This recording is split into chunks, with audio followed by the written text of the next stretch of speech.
And guess what? Guess what? We're here for what? For what? Another retrospective. And with me, I got my special friends. I got Zach, and I got Fran. Plot twist. It was me all along. Ha ha ha. I'm Palpatine, that's right. It makes sense. We never have seen the both of them in the same room. Never. This is my life now. Correction, this is your life on drugs. I wish. Oh, wow. All right. That was dark. Which part? The part that you want drugs, or this is his life on drugs? Both. All of it. The whole enchilada. What's going on, guys? Tell me, let me guess, Zach. Now you want enchiladas. No, not really. I'm more of a quesadilla fan. Wow, that's a first. Boys, settle down, or put you heck behind stage. Don't make threats you're not planning to carry out. You promise? I'll throw. You know what? Screw that. I'll throw myself behind the stage. You guys can just go by yourself. Do it. All right. You guys. Yeah, I thought Okay. he'd never leave. So I guess we're going to use my pretty face then to be the real one. How's everybody doing tonight? Oh, Brian's here now too. Well, and now we've gotten that dead weight out of here. I know, right? Jeez, I'm so sorry you were with him for like 40 minutes on the other stream. Jeez. Well, yeah, it's somebody had to do it. Somebody, yep. It's a hard lot being the hero, carrying all that weight on your shoulders. It's true. It's damn true. Indeed. Yes, indeed. What on earth? Hey, all right, knock it off there, host. He What? Thanos snapped me. He just he made me disappear. I was gonna see how long I go before you guys actually think I left. I'm like, I know I was tempted to actually go and just make myself a sandwich. Big Brother is always listening. I'm always watching. I like to watch.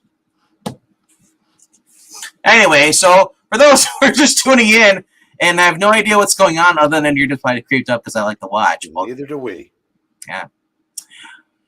Tonight's retrospective, if you ever figure it out, is, two awesome issues. You got, looks like Captain America going against Daredevil.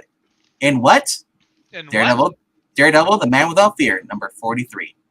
Hey, you got the issue number right this time. And then in Prince Namor, the Submariner, issue number 8. It's the Thing versus, what's it called? Old Mac. What's it called? Macropuss? Macroface? And Seaweed Sam. And Seaweed Sam.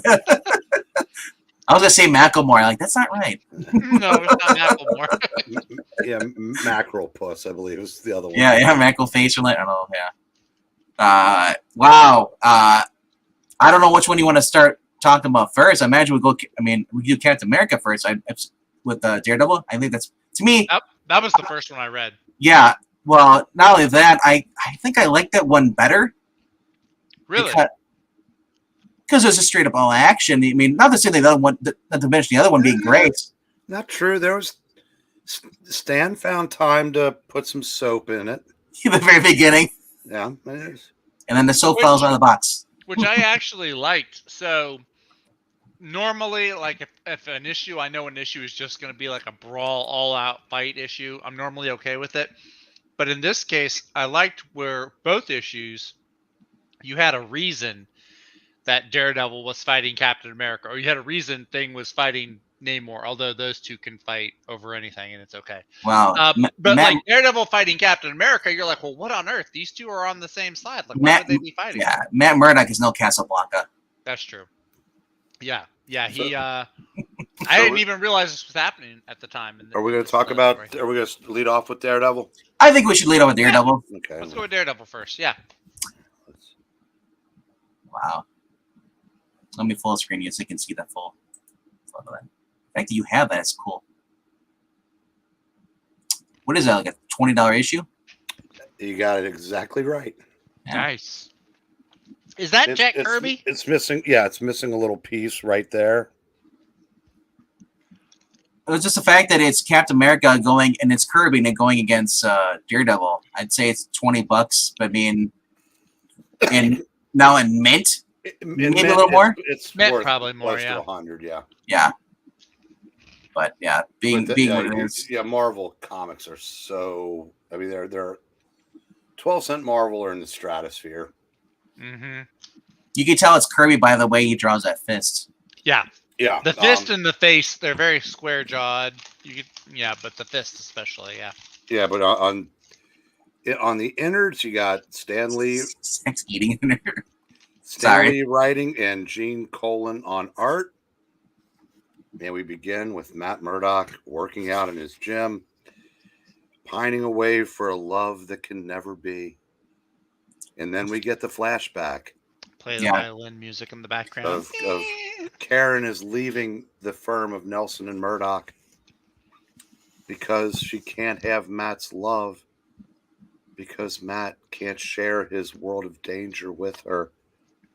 And then he's to make it easier on her, he goes heel and brushes her off. And Karen, who never made it through an issue of Daredevil without crying and crying some more. And Zach just took himself off camera because he's got a tear coming. I did. There's a little dust in the air. No. I think so. No, he's got a tear from choking on the food he's eating. No, Raul Scott was right. Zach has the munchies. I had to get some of the Cheeto dust off my fingers. So yeah, there's a lot of this in Daredevil at this time. Oh, okay. Karen pining for Matt pining for Karen. In fact, since I always have to mention retrospectives, we did issues 5 or 6 a couple weeks ago. Okay. And they were doing it even back that far. But at the time, Foggy was in love with Karen too. But by this time, he had met Deborah Harris and was engaged to her. So he was out of the picture, but Matt still couldn't. Because he has to play the tragic loner hero. So he's working out. And he realizes he's got to go capture the Jester, who's still at large. Is this after the issue where he and Moon Knight team up? Because I know that the Jester was This was about 5 years before Moon Knight it was created. Yeah. Okay. This is Moon Knight wasn't until the 80s. Gotcha. No, 76, I believe. No, but issue 8 though. I'm sorry, 75. Of issue 8 of a Moon Knight? No. This story was written in 68. Yeah. Moon Knight was created in 75. Yeah, but the issue he's referring to, Daredevil versus Moon Knight, that was that was long after this. Yeah. Wait. Okay. So, Daredevil, he's on the hunt for the Jester, and finds out that someone has stolen a doctor's bag. I love his little comment. He's like, they always steal it, but they don't realize there's always something radioactive in there. Yes, and of course, he tracks him down, and the radioactive materials in the bag have an effect on Daredevil, but not before he has time to give us the brief origin again of Daredevil. His accident, how he gave him gift abilities. Now his senses are burning because he's close to thing. He returns the isotope, but then he sees like an arena where Captain America's. And his mind is starting to cloud.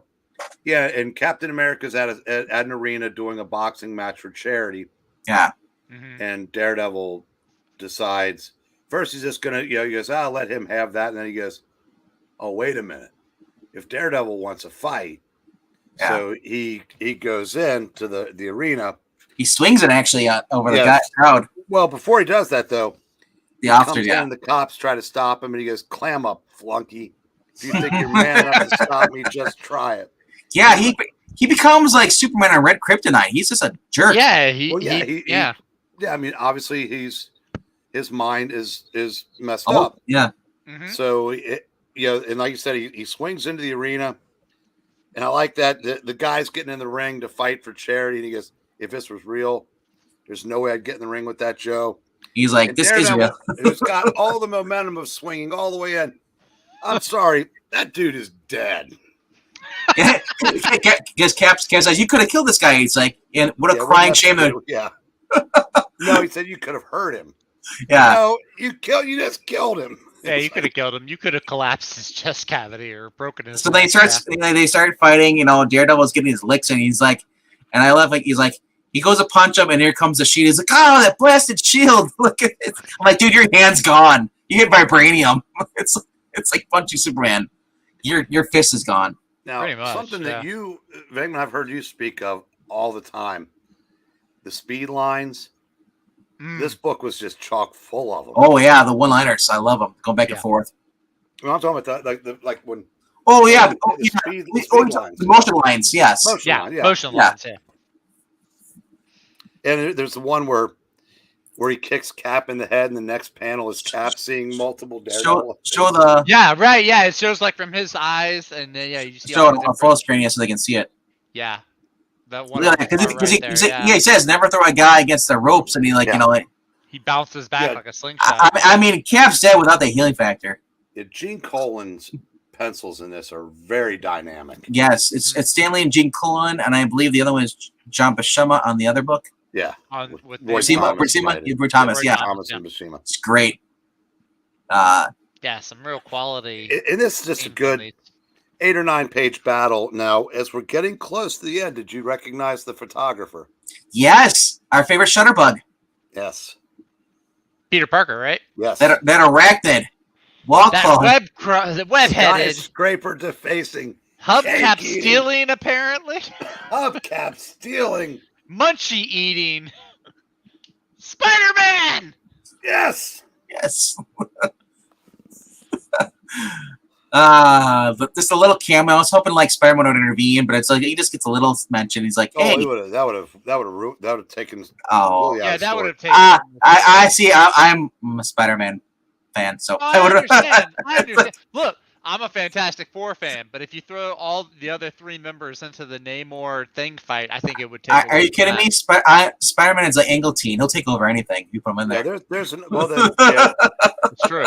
Then like 40 or 33 issues later, you've got Daredevil, Namor, and Spider-Man in Daredevil. And you get your battle royale. Yep. There you go. So they're fighting, and it's it's a Daredevil book. So Daredevil, if there's a winner, it's like 51-49 because the hero should always look awesome in his own book. Mm-hmm. And as they're fighting, whatever it is that messed him up wears off. Mm-hmm. So instead of he just runs. So he just leaves. But he says, "I have a hunch Cap will understand." And then somebody said, "What happened? Did he turn chicken?" He goes, "No." He goes, "We wanted a good show, and he gave us one." Yeah. And then Daredevil, has to go right back into the. I was able to forget Karen for a few minutes. I know, right? What now? Now? To me, he still came off looking kind of dickish in his own book, though, because it's like Captain America is just there, like trying to save his face. Had this been a Captain America book, he would have been knocked out. And Daredevil's just like, well, I got to, let off some steam a little bit. Now I'm gonna go back and do whatever I was doing and crying about it. But pining for Karen. Pining for Karen, yeah. But I did enjoy it a lot, though. I thought it was really fun. I like it when they get out of the wrestling ring and it becomes like an exaggerated WWE event. It became a Falls Count Anywhere match. Yeah. Hardcore match. Yeah, that was a lot of fun. No, it was really cool. I enjoyed it because, you see the cover and you're like, well, why would Daredevil be fighting Captain America? But then you find out it's a charity show. And, at this point, by that radioactive material. In this point of Marvel, you never know if one of them actually is the real person or if it's someone in the costume. Like you pointed out, it's like this isn't Daredevil. He's not acting the way he is, but he still has the powers of him. Yeah. Yeah. The dialogue and the inner monologue of the characters, helps make these issues. I mean, now, granted, if you're used to modern storytelling, this may not be your cup of tea, but this book served its purpose. It sort of advanced the Matt Karen dynamic, but it was kind of like a pause issue Mm-hmm. And everybody likes a good superhero battle because at the time, It's filler. It's a filler issue almost. I mean, yeah, Daredevil was less than 4 years old, 4 or 5 years old as a character. So these were still kind of new. Like, I'm not sure that Daredevil and Captain America had even met prior to this. It to me is like they decided because he's still a new character to help seal the deal that he's an awesome character. They threw Cap in there. You know. Well, there's nothing like putting an extra superhero on a cover of a book to make it stand out, because in those days they were fighting for newsstand space, and you might have, like, on the shelf, Spider-Man, you Doc might have Ock, seen that much. And if you can see, oh, there's Captain America too, you probably go, oh yeah, I'm getting this. Oh yeah, absolutely. I mean, it's just like when Wolverine or Deadpool would show up in like all these other titles. Maybe you never read Power Pack. And that kind of thinking is what led to Civil War. Well, yeah, and obviously, years down the road, it became overdone. But yeah, in these days, like I said, whenever if you pick up a Tales to Astonish and you've got Hercules and Hulk, or Silver Surfer and the Hulk, or Submariner fighting Iron Man on the cover. Well, Iron Man versus Captain America, all that stuff, yeah. Mm-hmm. Yeah, so I mean, it was just an extra level of cool in those days, because it was, I mean, both the books we're doing today were from 1968. And I said a lot of this was, I mean, obviously the Thing and Submariner had fought before, but it was, like I said, the Daredevil, Cap, again, like I said, I'm not sure that they'd met prior to this, unless they were in one panel together at Reed and Sue's wedding in Fantastic Four Annual. He said the fact that he knew what Daredevil was. Oh, yeah, well, no, they're the unlike DC prior to this. I mean, Marvel's universe was integrated from day one. Yeah. So, but it's still, there's no guarantee that they. But I like, as far as any other comic books, but I like the fact that Cap possibly heard through the Avengers is another superhero, and knows, they're all in New York. Yeah, they're operating. So it's like, dude, I'm fighting over here. Fight your villain over there. Because look at, well, now at this, was Luke Cage created yet? No. So they didn't have not for another 4 years. So Iron Fist, all those guys. Yeah, no. So it was less crowded in Hell's Kitchen. Oh, absolutely. I mean, there were probably, well, there were the characters in the Avengers. There was the Fantastic Four. There was Daredevil. The X-Men were still around. Nick Fury, Captain Marvel. I'm just thinking about that. There were, I mean, it wasn't, there were probably about 20, 25 superheroes at the time. Black Panther had been created. He was in but Hell's Kitchen, man, you think about how many heroes they have in Hell's Kitchen. You have Daredevil, you have Luke Cage, Danny Rand, the Daughter of the Dragon. That's four. It's five heroes in one little area of New York. Yeah, and that was more of a Netflix creation than anything. And then they threw Jessica Jones in there. Yeah. So yeah, like I said, like you think about it, Marvel is very like crowded in New York, where I like our DC's kind of spread out through the city. Yeah.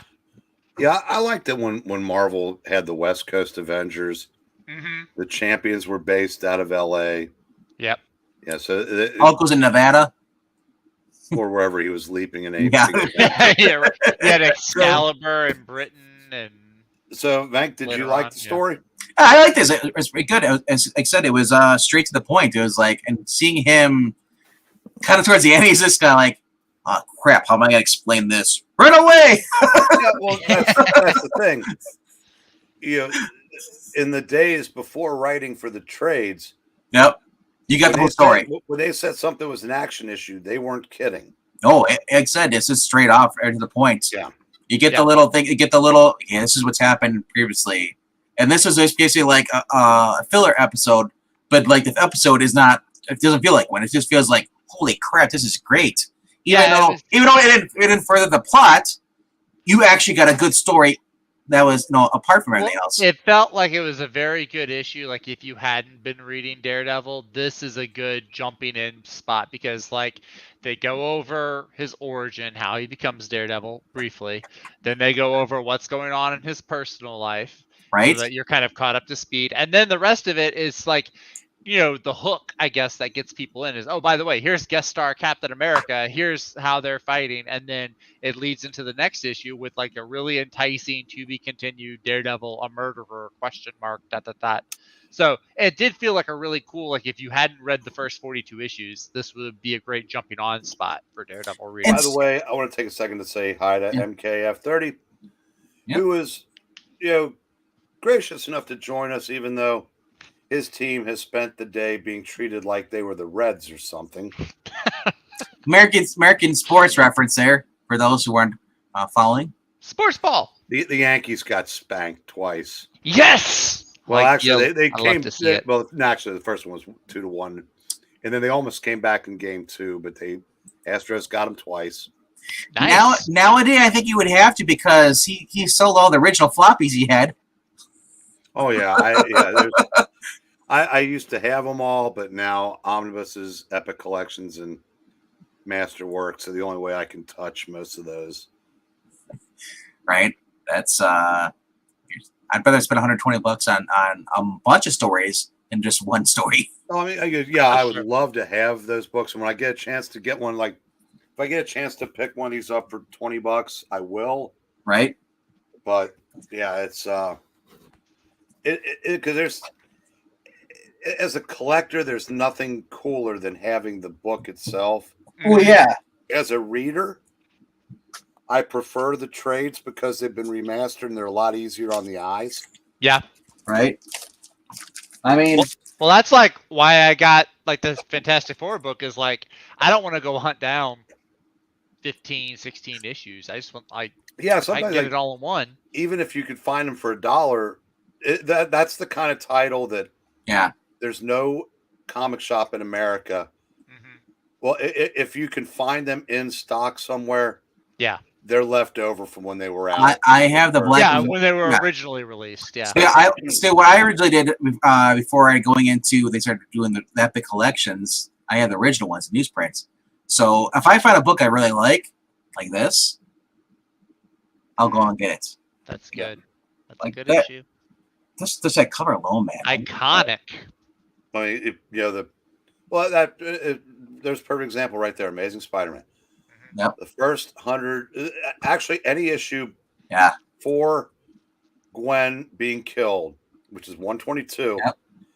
The mint price on every one of those books is 4 or 5 figures. This is also the first appearance of Electro, isn't it? Electro? Is it? No, that's not. No. Who is Spidey's phone in this? Can't remember. Was anybody? Shocker. Shocker. That's what it was. Yeah. Okay.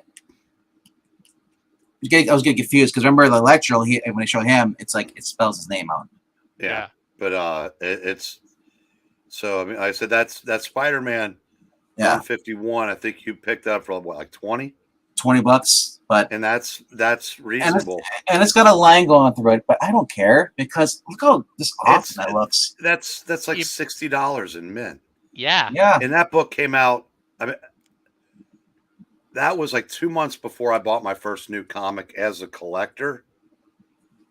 So that's still like mid 1975, which may seem like an eternity for you guys since you weren't alive then, but doesn't seem like it's that long for me. And that those books are still that expensive.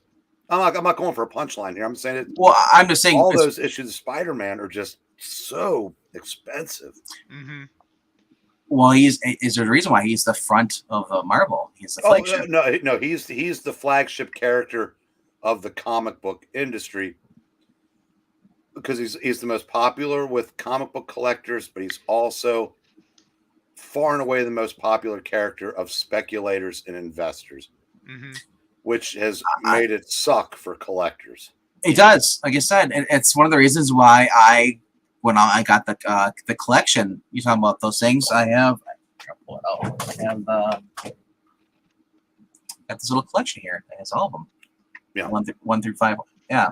1 through 560, including some tie-ins too. It's Peter Parker Spectacular. Yeah, it's but it's now like $200. Now the speculators couldn't give a broke what about Spectacular Spider-Man. It's amazing or bust. Yeah. And like I said, Amazing is what's got me in the comic books. That's the first one I read through 1 through 560. Oh, I said I just hate to see so many issues of that title in the hands of people that do not care about the character. Yeah, it's just like another piece in their portfolio. Mm-hmm. I hate that the hobby's gotten to that. But that said, it's going to be interesting the next year or two to see how far all the other books drop. I don't think Spider-Man's going to drop. No. But I think probably not. No. You pick another title, that Key that was $80, probably going to get cut in half. Yeah. Because it's we are in a downturn. It's not going away anytime soon. All right. So let's get into our next book. Since we're going down. Would that be Submariner numero whatever 8 is in Spanish? I have to count it out to get. I should know that since Chad Johnson changed his name. Well, Raw Scout, I think I know some Spanish. Maybe you know how to pronounce it. Like I said, the only way I can't pull them out. I have to go 1, 2, 3, 4, 5, 6, 7, 8, 9, 10. But anyway, so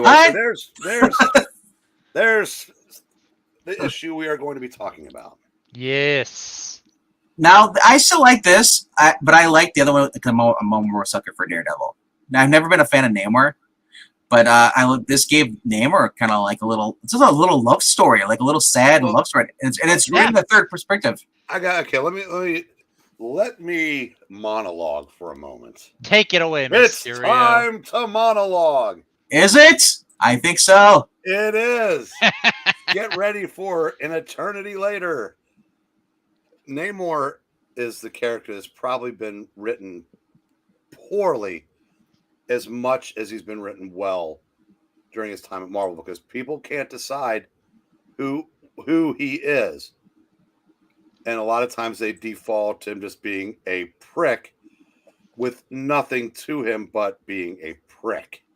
Actually, a lot of times he's just a prick that's trying to steal another man's woman. Right. That's what kind of he's a simp. But this like Zach. And it's become a much bigger problem in modern Marvel. Mm-hmm. But in these days, the problems that existed in these days was he a straight up villain, or was there more to him than that? Well, the series that he was given in Tales to Astonish, I believe 1966, his run debuted in issue 70, and they started to really flesh out his personality, because when you're just a guest star in Fantastic Four, there's really not that much time to go into who that character is. Tales to Astonish started fleshing that out, and when Marvel's distribution deal changed and Tales to Astonish became Hulk and Submariner, Tales of Suspense became Cap and Iron Man, we got a Captain Marvel, a Nick Fury book, and there was a 7th one. Trying to remember what it was. It'll come to me eventually, I hope. Anyway, you started to see that there was more to him than just this, like I said, prick that wanted to conquer the world. I only have one question, because I was reading this issue. The helmet, was it mentioned in the issue before? That helmet, you have seen that again.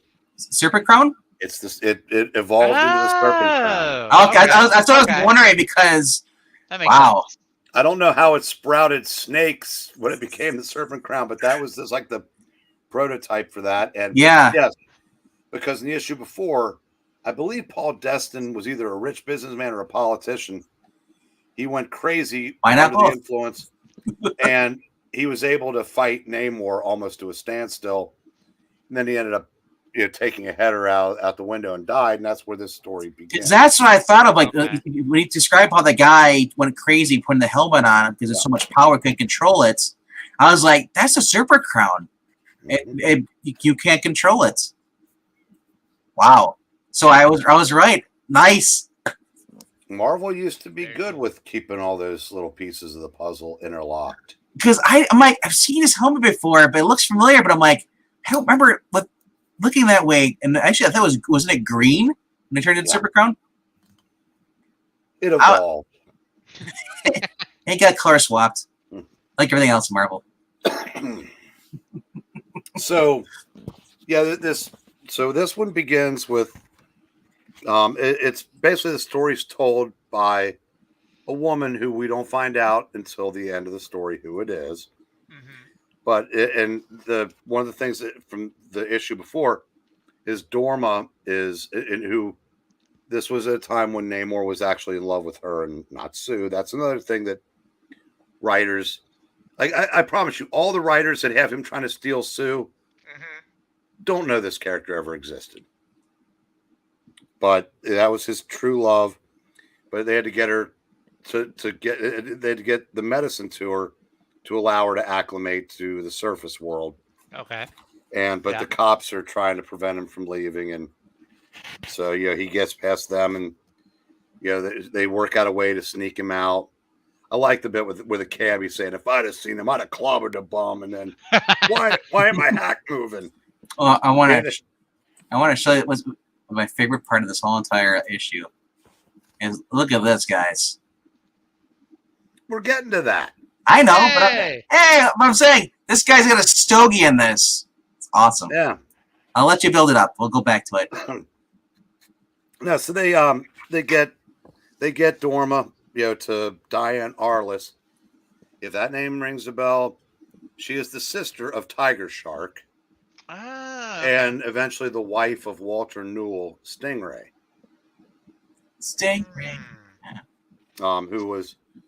Who became an actual friend of Namor's.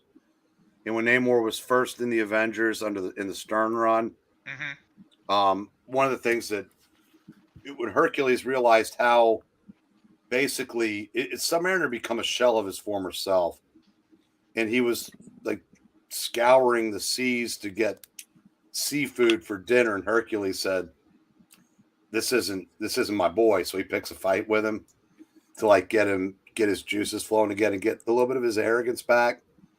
Then he joins the Avengers, but that's Stingray was, like I said, his friend at the time, but so that's who the girl is. And they recall a story about in the World War II times when Submariner was basically just an engine of destruction, and how this woman who actually was used, if I'm not mistaken, in the Golden Age, a policewoman named Betty Dean is able to talk him out of the rampage he's on. And they spend some time together. She falls in love with him.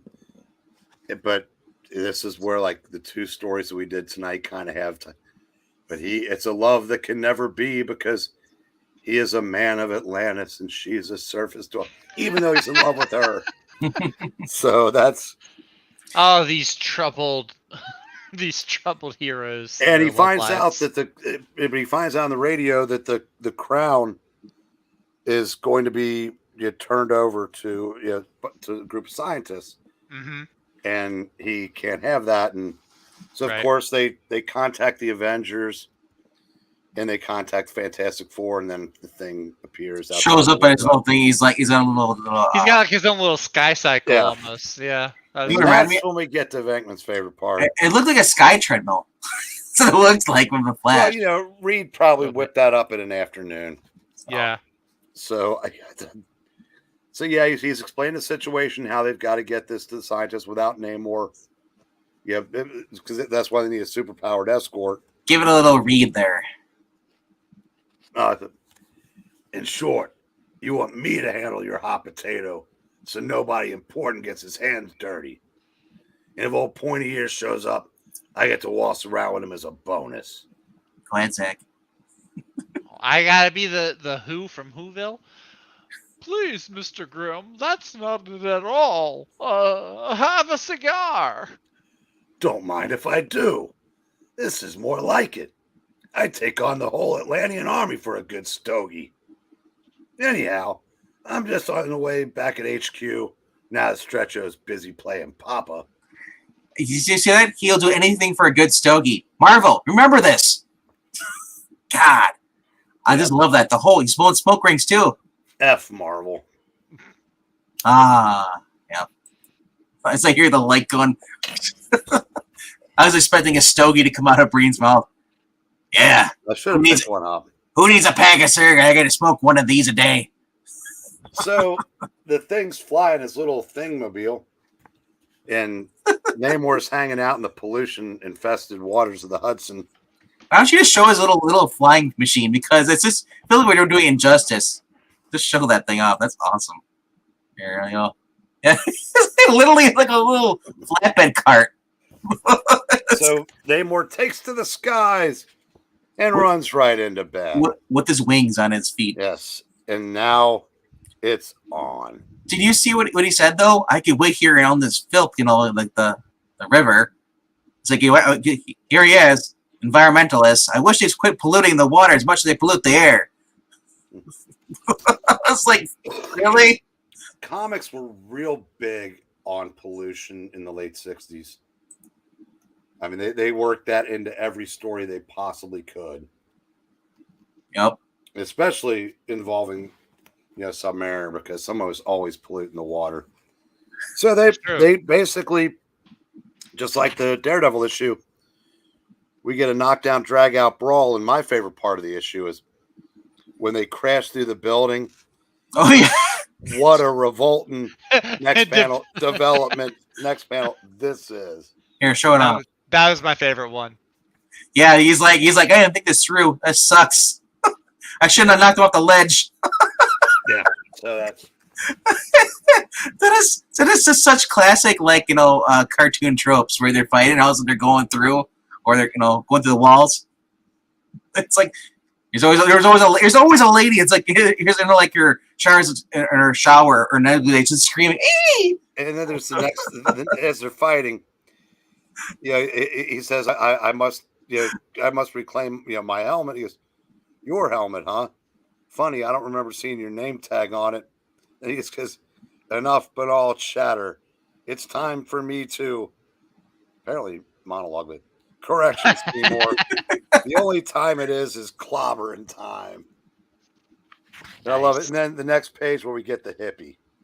Oh yeah, that guy. He's like, I've been hurt. Well, get out of the way. Yeah, we get a little pebble. He's like, okay, I'm gonna read this, and I want you to read it, right? Go ahead and do your thing. You're tiring me out just digging this scene. I don't have the dialogue in front of me. Oh. Unless I would hold it up so I can read it. All right. What is this? Where are we going? On the very top part? Yeah. I can't. You got it a little closer if you can. I can't. Oh, it's so out of focus. Fools. Oh, you're talking about Namor, right? Namor, yeah. Medic! Give me a medic! I just became one of the walking wounded. The Walking Dead. Yeah, The Walking Dead. That has the best line. He goes, now flake off. Me and Seaweed Sam got some serious scrimmaging to do. Seaweed Sam. I know. I'm just going to call Namor for Seaweed Sam from now on and just watch Angleton like, what are you talking about? No, Seaweed Sam. Macropus. That's the best one. Is that what it says? Okay, because I didn't want to say it wrong in case I was... So they're fighting again, and Namor finds a piece of machinery with live wires and basically shocks the shit out of Ben. Because remember, this is Submariner, so the hero's got to look awesome in his own book. Dude, right? Do you imagine when you find him, and I think it's later on, he throws Namor into the ground? Mm-hmm. And he's like, finally stayed head. And Namor's like, I found a water main. Yeah, that's what allows him to get the. He's about to, crush the thing with the holy convenience, Batman. Concrete. And we see in the shadows a lady who talks him down. Yes. Now, At first, I thought it was like Sue Storm or something because Ben was No. here. And I thought it was like You pay attention. Fantastic It's Four. the girl. It was the girl. Right. You remember from the beginning? That's why I said at first I thought it was Sue. Then I changed my opinion. yeah, and but apparently Diane had gotten a hold of her. She'd found her somehow Yeah. and got her there to take care of this. And you know, Namor wants to talk, but she says there's nothing left to say, and she walks back out of his life. Yeah. And Namor takes the crown and leaves with it. And the thing, just for some reason, doesn't pursue him. He just goes, "I know I lost that fight, but how come it feels like I won?" Yep. And then we find out who the lady is. He said, "Oh, I lost to a TKO." Well, technical knockout. Yeah. And we find out that it's a now old Betty Dean. Yep. She got the Peggy Carter. It was revealed that she got married. She's a widow. Mm-hmm. Mm-hmm. And then realized, she's I'm Betty Dean. Now, here's the problem with that. This was less than 30 years. Now, of course, in these times, those 30 years, 50-something was old. Mm-hmm. Yeah, and it was revealed earlier that he couldn't, he never told Diane, he said, the reason I couldn't go with this girl because I'm a prince, I have to marry an Atlantean. Right. Yeah, but it's, so I mean, she looks like she's 70-something when she really would only been in her 50s. She looked like Betty Davis. They aged her. Or Betty White. But it was, obviously to add weight to the story. But so personally, I said I love this issue. Like you said, it's a different side of Namor I've seen in such a long time. Yeah, I enjoy it. You'll never see it again. Either. Oh no, I know I won't. Yeah, I think I'm trying to think of the last time I read Namor where he wasn't like a douche. It's been a while. Maybe it was probably an Avengers book or something. But even in those, he's rude and obnoxious half the time. Well, if you go back and read the issues that Stern wrote in the 200s, yeah, it's far different Namor because now, I mean, one of the things I talk about that era, the Quesada era, and I got to admit, the stories themselves, I think still hold up. But God, Zach did a video reading some of Bendis' dialogue from the Avengers. It was awful. I mean, everybody was just too cute for words.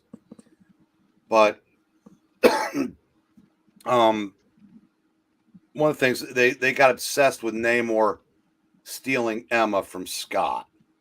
Oh yeah, yeah, Illuminati thing. Yeah, because he shifted focus off of Sue to Emma. Yeah, because she's a blonde too. Why not? And at that time, he was a member of the. But also, I remember in was it Dark Reign or like she basically Emma Frost just told him like, yeah, you don't guys stand a chance, fish boy. And then I think they did hook up though. Yeah. Oh yeah, they did. Once the X-Men went out to what was it? That was the Utopia era. Off topic though. In San Francisco. Slightly off topic. Did that Emma and Scott ever get married? Not really. Not that I can recall. They're just sleeping together. That's all. They were just long term. Well, they were when Jean was dead. I mean, yeah. I always thought she was better with Sean Cassidy, but that was. I actually liked her more with Cyclops. I didn't care for Jean Grey too much, but I also don't read X-Men a whole lot. So. Well, in Generation X, Sean Cassidy and Emma were in charge of the team. Mm-hmm. And I always thought those two kind of good with each other. But again, that's another dynamic that's. We're talking about a Marvel comic that has. Hey, hold on. Skip can't hear us. He's in a theater. We should give him a visual.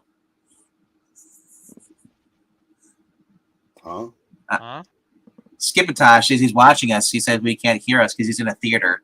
Yeah, I know. I can read. I'm reading the chat. I'm saying we should give him a visual because he had no idea what we're talking about. So we should just give him a 2-finger salute. No.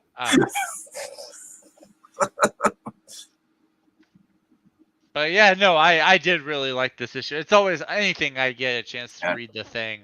I had a lot of fun with it. Logan and Jean Grey, no, they never got together. In Elseworlds, yes, they did. But I mean, she ultimately was loyal to Scott.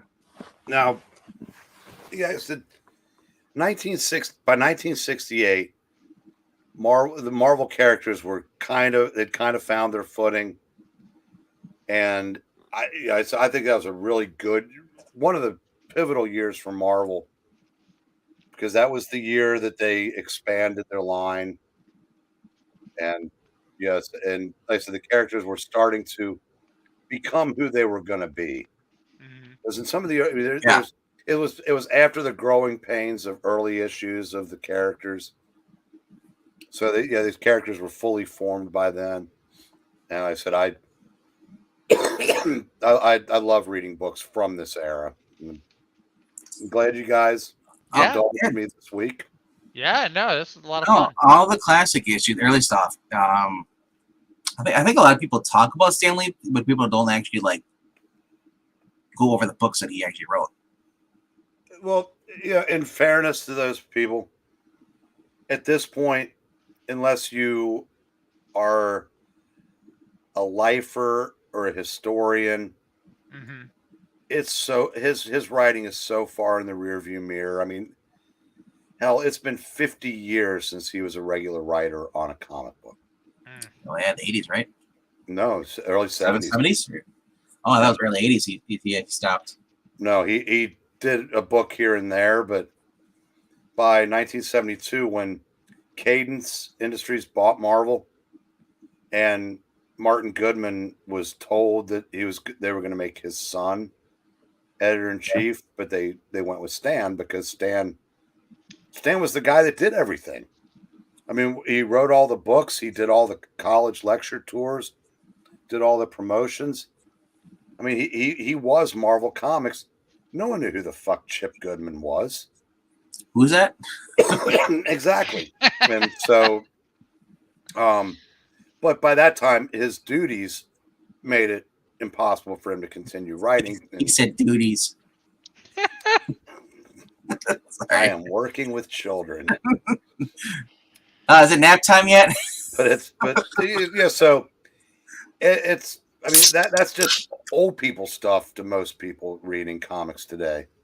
I'd imagine, yeah, people in their early 20s probably don't mention that, but there's always a feel like it's the eager, the proud, the Zacks. Well, go quickly back to the classics.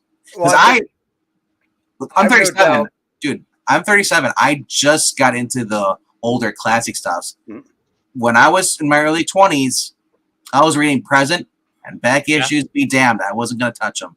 Yeah, same. When I was in my teens, I was all whatever was on the shelves that was brand new or relatively new. I didn't touch it until the only back issues I read was Amazing Spider-Man. Other than that, there's things I don't. I'm sure there's a lot of cool Justice League stories. I know I haven't read them, but it's just that's not my cup of tea right now. I'm focusing on the Solo series. Yeah, and it's just there's so much. I mean, I'm narrowing it down to what I can actually accomplish in my life. Part of it is, your tastes evolve over time. So as you stay with something, I mean, your taste. I mean, it's like your taste buds. Like I was really picky when I was like 6 or 7, but then as I grew, I started to acquire a taste for more food. So it's kind of like that with comics. Well, I have no doubt that 10 years from now, you guys are still going to be reading. Oh yeah, absolutely. You may not be reading the new stuff. You may be. You may at some point fully retreat into the back issue bins, like I pretty much have. But and that's kind of my point. Yeah, you guys are serious enough about this at this point to want to go back and read where some of this stuff came from, because there's so much at this point. I mean, when I hear it's where do you know, you don't know how you're supposed to know where to start. There's so much. I kind of get that. I don't think it should preclude people from reading, but now, me being a person that doesn't know, I mean, I will ask that because everybody has different opinions. What is the best version of the Fantastic Four? Like, there's been over the years been like so many different creative teams that I'll like, what's the best stories? Where to start from? And should I skip over any because they're not as good as the other ones? Personally, Stan and Jack are still the best. Because without them, nothing that followed, would have happened. Now, the first 10, 15 issues can be a little tough because, Ben, when this wasn't created to last 60 years. No. It was a story that Stan wrote because he thought he was quitting. And his wife said, well, why don't you do one the way you want to? And so Stan and Jack got together, and this is what they came up with. If you read those first couple of issues, Ben is a villain. I mean, Ben is going to turn on him. Wow. And he's surly, he's angry, he's bitter, and he got the raw end of the deal. He got turned into a thing. Mm-hmm. He was in love with Sue, and was had every intention of taking her away from that weakling Reed. Yep. But then, despite all that, he became the breakout character. And even though it was the Human Torch that got the Strange Tales series, about a year into that, when they realized that it didn't have any oomph, they brought Ben in, and for the last 20 issues of Strange Tales, it was Ben and Johnny. And they started to soften him up. They gave him a girlfriend. They played up the sense of humor. Oh, you say the sense of humor giving him a blind girlfriend. Well, but well, that was the Beauty and the Beast. But, yeah. But they gave him catchphrases, and they brought in the Yancey Street gang, who you never saw, but they were like constantly tormenting him. So by the 20 issues in, but you saw where Ben was going to be. He kind of became lovable, Ben, versus a guy that could have just as easily been a villain. Yeah. Because the book was going to last. And so then you got the character development over those next. And there were times when he turned on him in issue 41. Mm-hmm. But it was kind of understandable because, I mean, he was like a man at war with himself. Because, I mean, how do you deal with being literally a monster? Yeah. But then he kind of grew to accept it. And then go back to what you were asking, Vank. I think the Roy Thomas era, the Power Man story we just did was from when we did the 168, 9, and 70. Roy Thomas was writing for a few years then. With the Luke Cage joining? Yeah. And he also wrote the Thing Hulk one that we did also. Yep. And then obviously the first 30 or 40 issues of the Byrne run were incredible. Yeah, it's not the point. It's not the point where like I know some people get annoyed by that question, like because people ask you, where do I start? Like, you can start anywhere. I feel like because not all of us have the same similar taste. So if I start from I always start from the very beginning, and sometimes the cases that could be where you said, this isn't a normal thing, and then it changes after those 14 issues. And if you don't know that, you're kind of like, okay, by the third or fourth one, it's just like, wow, I don't understand why people like this as much. Well, and if you ask somebody, in your age group, they're probably going to say that Hickman is their favorite Fantastic Four writer. I'd like to skip, and I liked it, but I don't think it's as good as the ones I mentioned. Because you guys always say Stan and Jack, Mm-hmm. That's I always hear that, and then really after that, it's like it's first I've heard of Roy, and then there's a retrospective, but I thought he was only on it for like 3 issues. No, he was on it for well over a year. Yeah. Roy Thomas, go into his Wikipedia and then look up his bibliography. Oh, he wrote a ton. Yeah. Roy also did the Red Sonja books, didn't he? Mm-hmm. Yeah. He wrote a ton of Conans. Yeah. All-Star Juniors. Young All-Stars. He wrote every issue of All-Star Squadron, Infinity Inc., Young All-Stars. Yeah, I feel like if you're gonna read anything, you follow, because most people are like, oh, I don't you're supposed to enjoy the book, not the creator. But like, it just seems like Roy, no matter where he's at, he's kind of like Peter David in that sense, where you're gonna get a good book. You know what you're going into. I mean, that's like I said earlier tonight. I don't think that was a Peter David book. I don't think Peter David even wrote that. Roy Thomas is on my all-time comic book Mount Rushmore. For everything he's meant to the hobby. For what? Not the least of which is his writing. But I said I don't think there's ever been anybody that Stan loved comics, but Stan always looked at those as a stepping stone to Hollywood. Yeah. I mean, he had an eye on Hollywood, decades before Marvel made a superhero movie. Are you kidding me with the True Believers gimmick he had going on? But he knew he was going into Hollywood. But Roy Thomas, comics have always come first with him. And he always wrote with his wife, didn't he? He was married twice. He was married to Jean, a woman named Jean. And Danny. And then he met a woman named Danny, and they've been together for 30-something years. And then Danny's not always listed, but there's issue times where she actually is listed co-writing with him. Oh yeah. They co-wrote the Johnny Thunder miniseries, which I loved. Mid '80s DC. If you ever get a chance, if you run across that, definitely worth picking up. But yeah, you said the Stan and Jack Fantastic Four, I honestly believe is the greatest comic book run in history. Because I was looking when it comes to comic creators, I always go to Roger Stern. And I think the Stan Lee run on Amazing Spider-Man is second. And it's hard not. I mean, Stan and Jack on Thor, incredible. I mean, that just.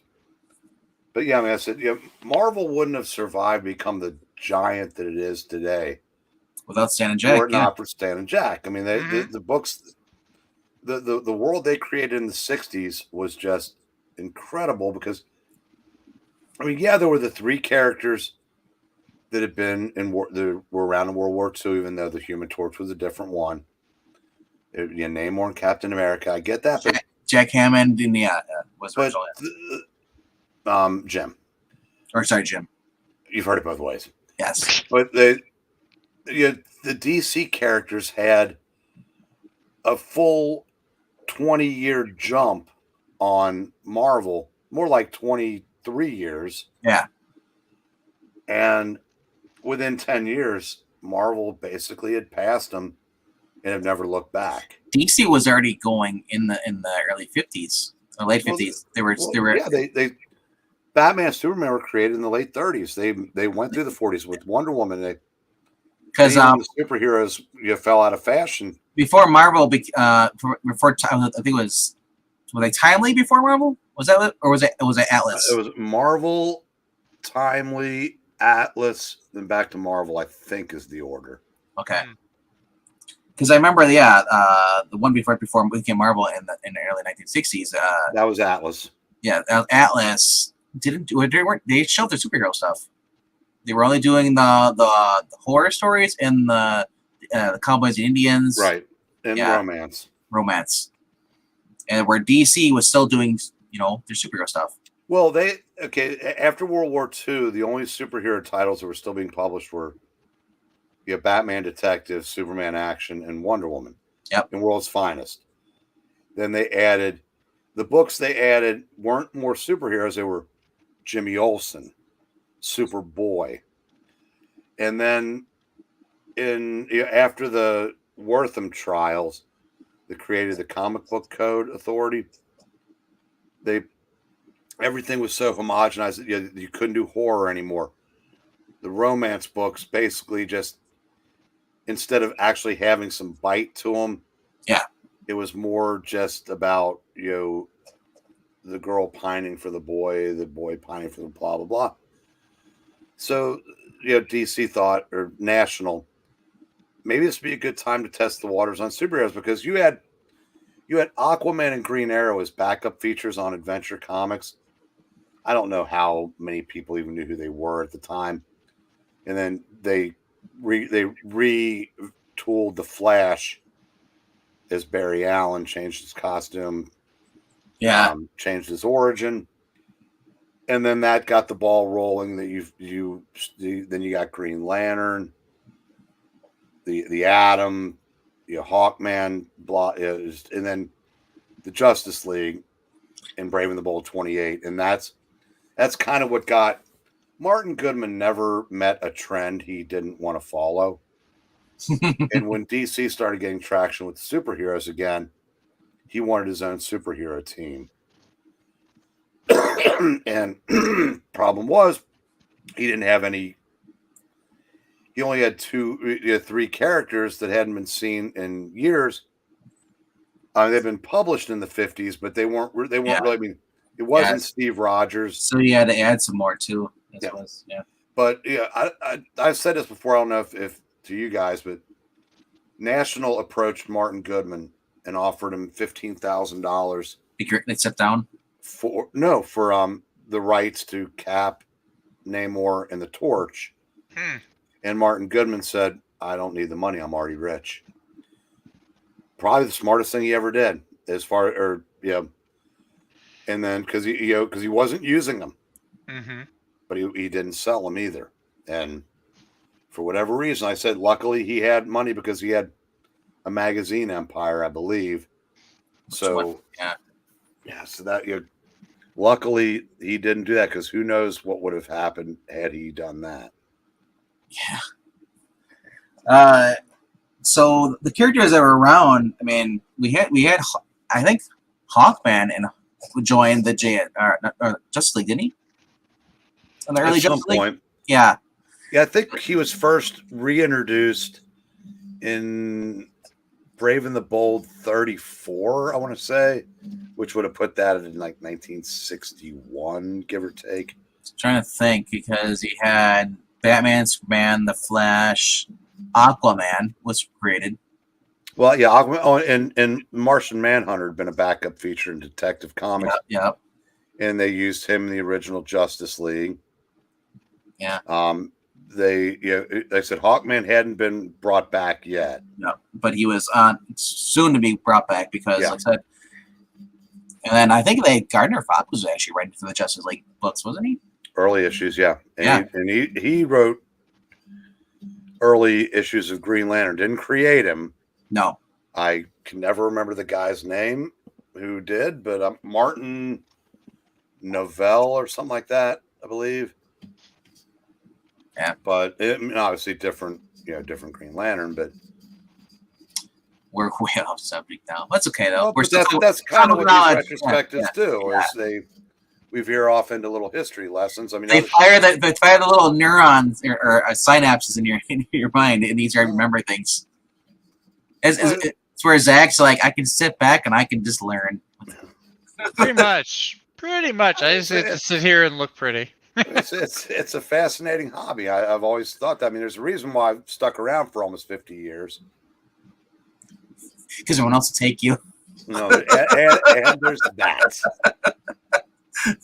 But and again, you tried it is rumored that you tried breaking out the hang out with the General Hospital fans, but the girls didn't like you.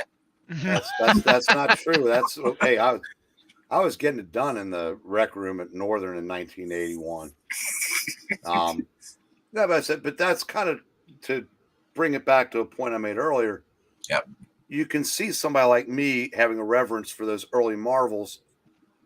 I can't expect that 20-year-old blue-haired whatever that's buying Harley Quinn because she's sleeping with Poison Ivy to give two shits about any of this stuff. These books, the dialogue is a little heavier. It's not as campy. It's a lot of the new stuff. I mean, in some of the sense, it is. We make a lot really campy than it really is when we do our readings. But no, I can see like in some of this, if you're reading like Justice League versus reading Spider-Man. Spider-Man is a little bit more reader friendly for those who are just first getting the comic books, where some of the other books could be not boring, but it's heavy themed as far as the stories go. We did two books tonight that were one and dones, fun, serious but fun. Yes. And I said, Or Justice League always felt like a serious book. yeah, you could. No, that's not.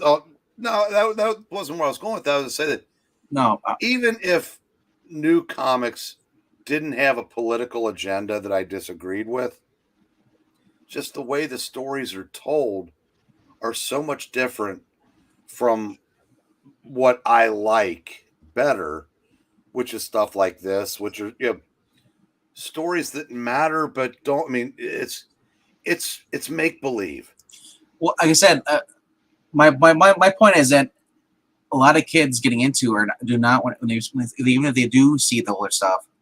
Like I said, there's so much to read in there versus what they're being today. Well, if you start in this hobby if you start in the last 5, 6, 7, 8 years, and you really take to the hobby because of the stories that are being told, You want to go back and read the original stuff. It's like it's exact opposite. You're going to want to go back to all new, all different, but no farther back, because you're going to find problems with those stories because which all new, all different. yeah, because if you really like the way comics are done now, it means you agree with the politics, you agree with the taking 6 issues to tell what used to take 1 issue, and that older stuff may not resonate for you. Now it will for some, but for most it doesn't, and that's fine.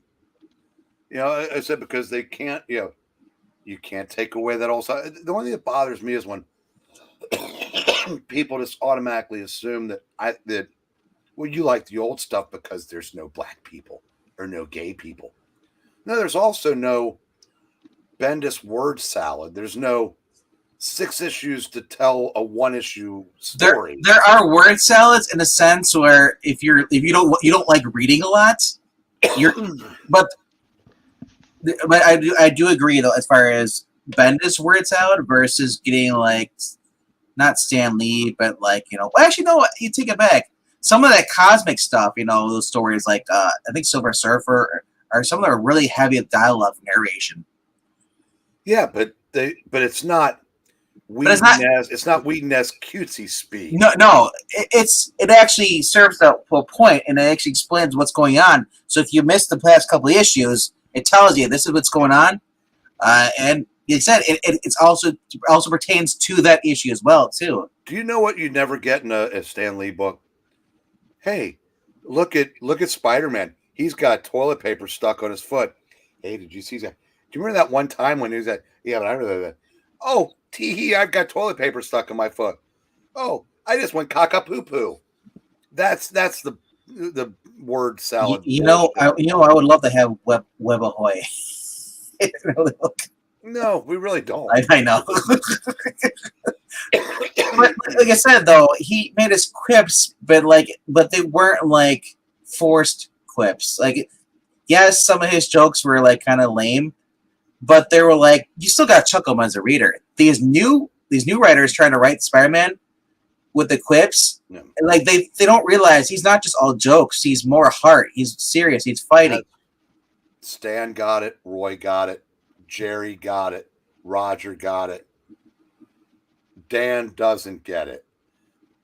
Chip doesn't get it. Todd McFarlane took out all the jokes in the first 5 issues of Torment. Nick Spencer doesn't get it. And I actually like a lot of Spencer Spider-Mans. But there's the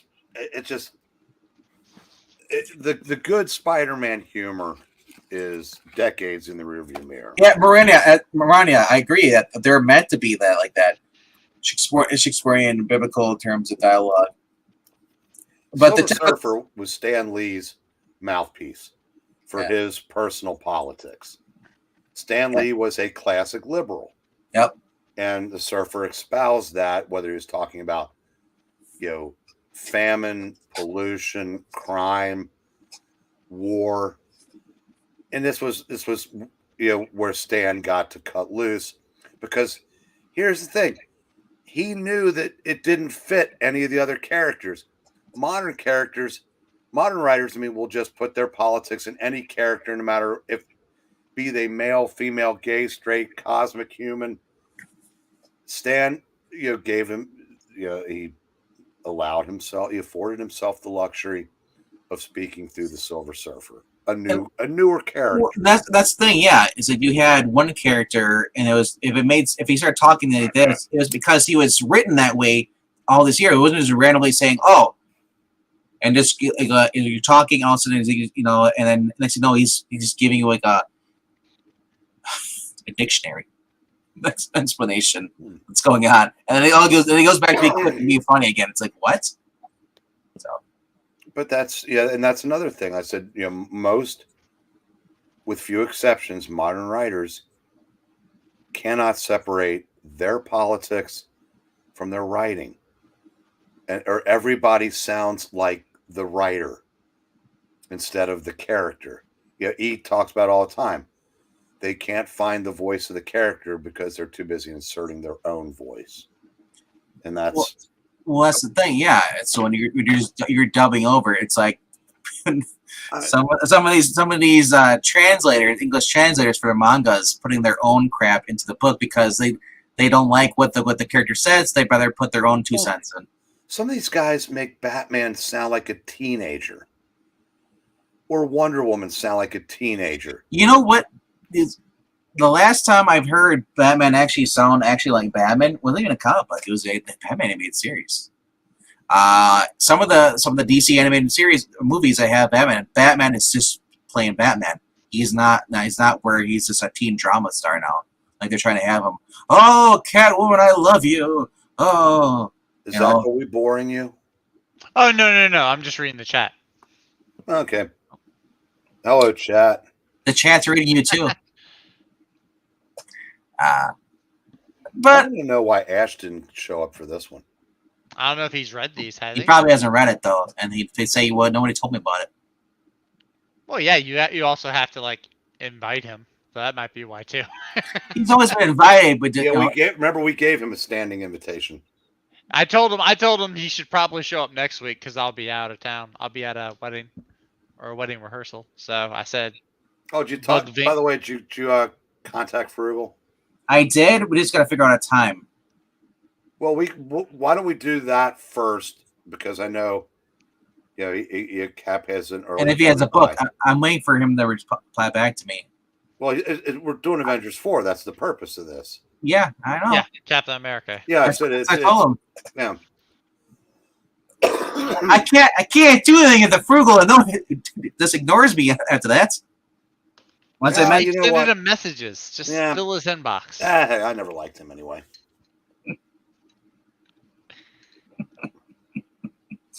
It's okay. Yeah. I mean, he's no Zach. He's a busy man. It's been 3 days and I haven't heard back from Frugal. But the minute I do a dad joke on Twitter, he responds back. That's it. Just send him another dad joke. You can check a trap in between the joke. It's like join. Oh, wow, this is cool. Billie Eilish is at the Dodger game. Guess what she's not doing? Watching the game. Oh. Mm-hmm. Yep, it's like all the Dodger fans.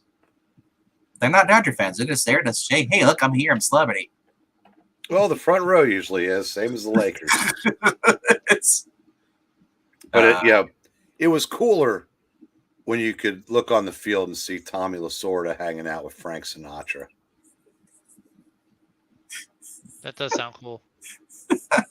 Just his and friend guy knows this stuff. Right. I paid Jackson to write that. It's like the check just cleared. Raul is saying same thing happens when they translate them into Spanish. We lose a lot of the actual history of the feeling of the character because the translators try to make it more understandable for Mexican readers. Wow, I'm not surprised. Yeah, I'd love to attribute that to modern American comic writers. No, they just suck. No. No, not that. They translate because they want to talk down to people because they think that they're superior, What do they translate it from decent writing to suck? Yeah. That Panini Comics, Italy, but they translated into Portuguese. They take a lot of the older issues and they're doing that. Paulo was talking about that. He gets some out of the translated or books that are Marvel and DC early. So I'm just curious which ones he has and how well they are compared to if he's read the original English versions. By the way, Venkman, is your among your skill set pulling up? Can you pull up Graphic Man? Can you pull up Fossil Show from last night and play the theme? Unfortunately, we won't get any music because I'm on Firefox. If I was hosting on Google Chrome, wouldn't play the music. I wouldn't play the music if I tried to play here. Only Google Chrome tab. Okay, because that would. But if Zach was on Google Chrome, I don't have Google Chrome. I don't use Google Chrome. Google spies on you.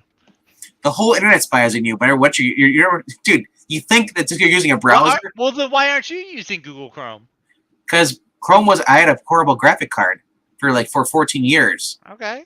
And I started using Mozilla because Mozilla wasn't crashing. It couldn't handle the Google.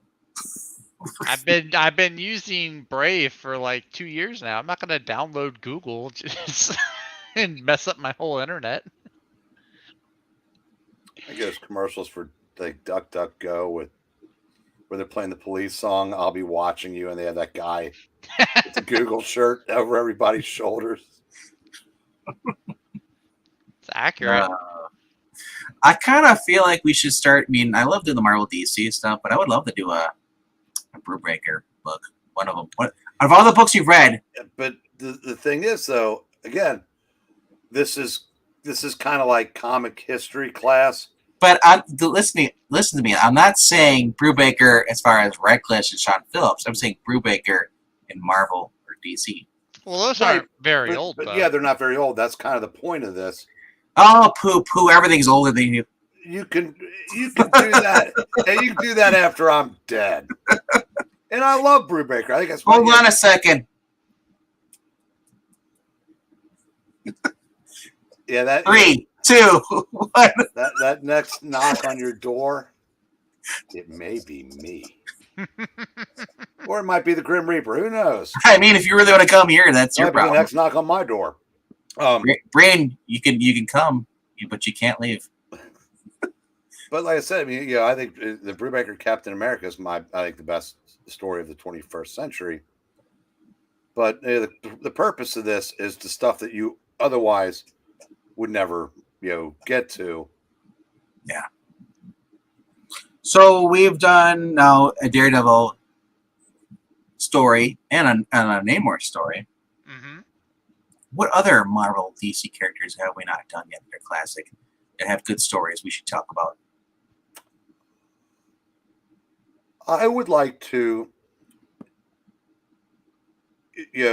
maybe the Englehart Rogers Batman 6-part story, Strange Apparitions. Is that the one Hugo Strange? Starts with Hugo Strange, then there's the Penguin, then Deadshot, then the Joker Fish story. It's 6 issues that really it's a 6-part story. And I think it's the best. It's not the best Batman event. That's No Man's Land, but yeah, I think this is a little bit better than the introduction to Ra's al Ghul. We could do No Man's Mondays. Every Monday we would do a No Man's Land. But again, that's also pretty fairly modern. But I figured we could either now there at the time DC Comics were only 17 pages. Yeah. So let's say, and this will be starting in 2 weeks, since next week Zach will be here. Do 471, 2, and 3, and then the week after. Oh, you want to Deadshot and the 2 Joker stories? You want to skip Dr. Phosphorus? That was before Rogers became the artist. Oh, okay, because it's 469, 470. Yeah, Englehart wrote those, but Rogers came aboard on the art. And Englehart and Rogers were only together for 6 issues, and Rogers did 2 issues after Englehart left and Len Wein replaced him. But you know who's on the art, though? Marshall Rogers. Before him? Walt Simonson. Yeah. Not the Walt Simonson that you know, because the inking just wiped it out. You're like, that sucks. No, but it wasn't. It didn't let Walt be Walt. So you blame Al Milgrom for this. Oh yeah, absolutely. And Milgram, by his own admission, was not the best at anything. But he was, there were guys, like I said, well, we've been doing those Avengers. Do you think that is particularly good art? You wouldn't like him. He's not the best what he does. No, honestly, it's I don't know. it gets the job done, but it's not. Yeah. It's not like groundbreaking or anything. Yeah. No.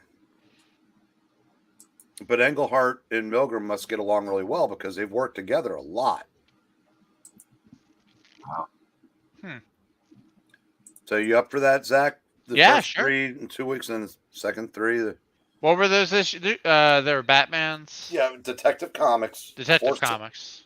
471 through 476. 471 through Terry 476. Yep, Terry Austin. Yeah. Oh, the art in those stories is beautiful. Cool. I'll write up a new post-it note. I love the covers. Oh, the 474 is one of the coolest covers. I mean, maybe top 50 of all time. I like 472. He could win a chance to be in the Superman movie. I said, Batman's full body, diving after Deadshot through his mat. That's just beautiful. And then I think the 476, the sign of the Joker, where the story's written inside the cowl. Yeah, that's the one we read, right? I think so. Because the Joker fish are on the cover of 475. Yeah, we did on the Joker, which is actually on this channel. Look up Classic Puppet Theater playlist. Wasn't that reprinted as Shadow of the Bat? Yes, in the mid 80s. Yeah. Not to be confused with the ongoing title that started in the early 90s. Yeah, those issues are pricey, and they're obtainable, but like I said, they're not cheap. And I had a chance to get the paperback once, and I ordered it. That's the book that I got back, and it was in German. Englehart started in 139 of Justice League. Yeah, but DC poached Englehart because they wanted him to basically fix the Justice League. And he said, I will come over. He goes, I'm already... He had already committed to something in Europe a year later. He said, I've got a year. I will do Justice League for a year if you let me do a Batman. And Detective Comics was on the verge of cancellation, so they said, what the hell? Here you go. You can have Detective. Oh, so Marshall... Did you know that Marshall Rogers started in Weird World Tales? I didn't, but I'm not surprised. Yeah. So, so his Justice League run, looking back, there's nothing truly special. Yeah, he brought in the Manhunters, and he introduced friction between Barry and Diana. I'm just glad the Manhunters were not created today. Because one of the things that the problems that with the Justice League was, it was just one big kumbaya moment, and teams, there should be friction on occasion, and Englehart kind of brought a somewhat of a Marvel feel to it, but it wasn't his best work. Strange Apparitions, I don't know that he's ever written anything better in his career. Did you like Batman Dark Detective in 2005 when they came back for a 6-issue miniseries? Yes, but to say... remember I mentioned Thomas Wolfe earlier tonight? Yeah. Kinda. I mean, it was fun to revisit that, but yeah, it just I don't know, maybe too much time had passed, and unfortunately, Marshall Rogers passed not long after. Yeah, because I looked at it, he wasn't that much writing that much at all, or drawing that much. He did Weird War Tales, was doing all the things on that, and then he teamed up with Englehart and did the Detective Comics, and then there's really nothing listed. Well, he did a lot of Doctor Strange with Roger Stern. That's like, yeah, and when Marvel brought back Silver Surfer, they reteamed Englehart and Rogers. But yeah, unfortunately, and I don't know that any art of his was ever as good as Detective. So I think that was two really good creators, both of them. I think that's their best work, and I said those 6 issues are magic. All right, we'll see how magical they are in 2 weeks, right? Yep. But I guess this is probably a good time to call it. What are we calling it? Zach tuned us out at about the 50-minute mark. So he's been gone about as long as it takes England team to say goodbye. He's just clicking and looking at other tabs. I'm checking the Comic-Con news while listening to you guys talk. What? I just want to see if there's anything noteworthy going on. Alan Grant, rest in peace. Not Sam Neill. Detective Comics writer Alan Grant. Yeah, that's 73. Yeah, Perch did a video the other night bitching about how the comic book industry is always talking about, they don't give a shit about a creator until they die, and then they give these heartfelt eulogies. And he was like, well, here's an idea. Why don't you fucking offer him some work? Because all these guys that could still contribute. Yeah. And they can't get any work because Marvel's the big two are too busy looking for the next purse puppy to promote. Mm-hmm. And so I said, look for a bunch of people that couldn't have picked Alan Grant out of a lineup of one. Tell you how great he was and what he meant to the industry. Honestly, I didn't know. I don't read Detective Comics, so I didn't. When LK posted in their Twitter group today, Alan Grant, I'm like, oh, don't tell Zach. So I'm thinking of Sam Neill. Then my other thought was like, wait, did Sam Neill's character die in the last Jurassic World movie? Is this a spoiler? Because I haven't watched that movie either, so I really had no idea what was going on. Then I looked it up. I was like, oh, there's a comic book writer named Alan Grant. Yeah, because I've heard anybody mention his name. Yeah, because I said that the back creators from the 70s and 80s are starting to pass on. I mean, Norm Brayfogle and now Alan Grant, and so I said it's now the generation after the generation I broke in with are starting to pass on. And it's I said it's pretty soon it'll be your generation.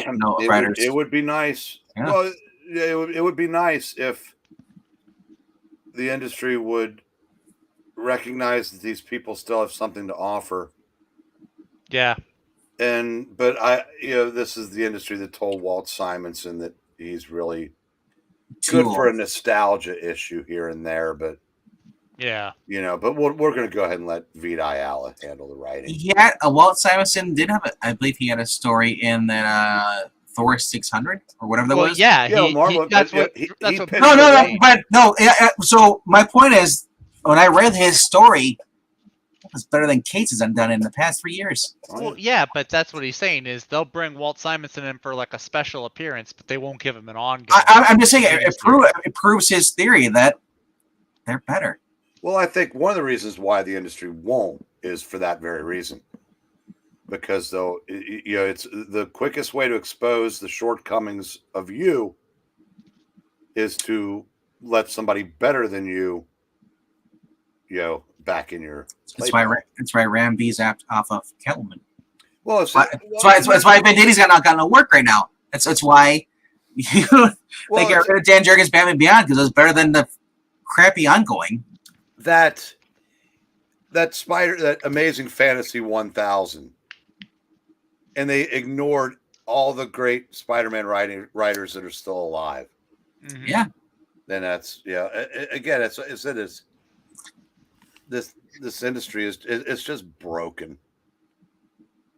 It's not broken. It's called corrupt. Well, it's Same thing. that too.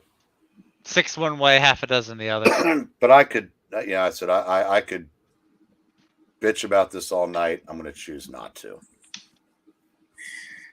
He could go all the way. No. All right, so we've gone on too long about this. We've talked for the past 30 minutes about anything but the 2 books. That being said, you got your little history and you got your little rant by Breen. What more can you ask for? There you go. Free drinks. Free Oh, drink. yeah. More of those spicy Cheetos I was eating. I know we can ask for more. Zach to pay more attention to us. I heard everything that you said. Repeat it back to me now. The whole thing. The fast Okay. 30 minutes. Marvel sucks. They don't hire the old writers. They give work to the new writers. There. Close enough. That's the abridged version. Say goodnight, Gracie. Good night, Gracie. See you later, guys. Good And night, also, Mama. since I forgot about this last time, because I wanted to rush this, if you like this type of content and this kind of banter, click like or click dislike if you hate it. Also, subscribe if you already haven't. Why? You get to see my beautiful face more on Thursdays. And you get to see Breen down there, who never ages a day. He doesn't. No. It's true.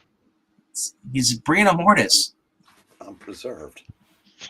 He's very well preserved. He's like Marania's tree. Never dies! And also, you get to see Zach in here. Zach gets to do his jokes. What you see is what you get. Actually, there might be incentive not to subscribe. I forgot I was going to be on camera tonight, or I would have waited one more day to shave. Because 2 weeks of growth kind of at least hides some of all these chins. I just shaved today, and I was like, I did too. I shaved an hour or two ago. I got carded at the believe it. grocery store today. See, 'cause I Friday shaved and this Saturday I'm not on camera, so I Honestly, I shave on Monday and it comes back. This is now Thursday.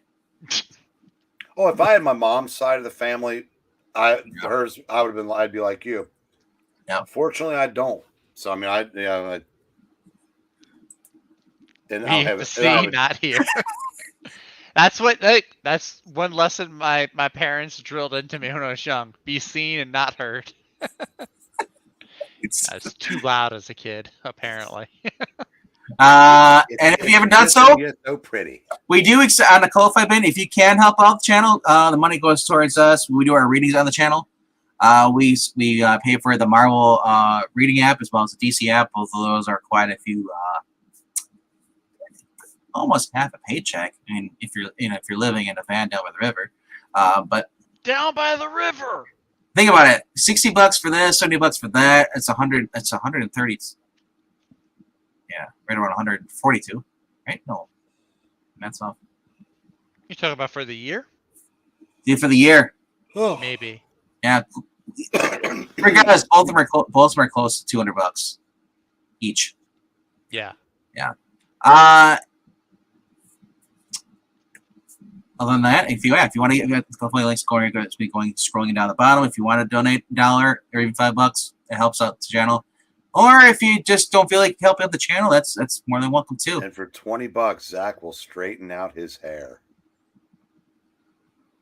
I like my hair the way it is. I didn't agree to this. It's got that funky wave going. It's in got the that front. Superman curl. Yeah. For $40, he'll take off his toupee. It's not a toupee. This is all That we real know hair. of. This is all real hair. And for $50, Zach will not speak. That's the easiest $50 I'll ever make. Who said you're getting the money? Goes to the channel, bro. Also, you can leave a comment if you want to help that way. You even just say hi, or you can say you read this issue, or you read a different issue. Comments are awesome. Or ask if Venkman is bald under that hat. Yes, do that for $50. Well, now he's spoiled it. Way to go, Venkman. No, but that doesn't mean it doesn't. That means I had a fryer. It comes out with a hat. It's like Spielberg. It's tied to the hat. Pulling my hair to prove to Maranya that a 34-year-old is not wearing a toupee. It must be super glued. Your turn to say goodnight, Gracie. Good night, Zachy. Oh, that was Good weird. night, Vanky. Good night, Brittany. Good night, John Boy. Good Myers. night, Mary Ellen. Good night, chat. Good night, Raul. Good night, Maranya. Good night, Jackson Roy Kirk. Good night, MKF. 30. For God's sake, someone pull the plug on this guy. That's murder. All right, good night, guys. See you tomorrow. There is a reading tomorrow. Yes. For what? For what? For what? What for? Probably Secret Wars, maybe. And don't worry, Zach won't be here. He'll make up some excuse not to show up. No, I'll be here tomorrow. I should be. I can't think of a reason I wouldn't be. Well, let me tell you something, brother. We might be going into Secret Wars tomorrow. Oh, no. Secret Wars. I'll have to bring the accent. Shh. Secret. This is never going to end. This is the video doesn't ever Hit end. the end button, Vinkman. I'm running out of material.